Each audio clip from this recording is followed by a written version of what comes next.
Iniyak ng Department of Human Settlements and Urban Development o DHSUD na patuloy nilang tututukan ang housing program sa ilalim ng Marcos administration. Bagamat ibinabala sa 3 million housing units ang target na matapos ng kasalukuyang administrasyon.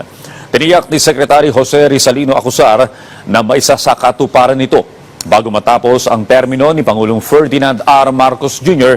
Katunayan, ayon sa kalihim, nasa 55 proyekto na ang umarangkada sa ilalim ng pambansang pabahay para sa Pilipino program ng pamahalaan, kung saan nasa 150,000 housing units ang target na matapos. Iginit din ng DHSUD na walang government fund ang ginagamit dito, sa halip ay umaarangkada ang mga ito sa tulong ng pribadong sektor. Patuloy din ang pagsisikap ng ahensya na ma-rehabilitate ang Pasig River na mandato rin ng Pangulo at First Lady Lisa Araneta Marcos sa ilalim naman ng Pasig Bigyang Buhay Muli Project. Ang Pasig River, hindi lang po yan yung promenade na nakikita mo. Lahat ng squatters, lahat ng ISF sa tabi niyan, ginagawa na rin po ng pabahay. Yes.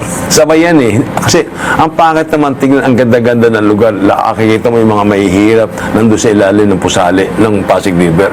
Dahil naglalaro yung mga bata. Hindi magandang tingnan yan.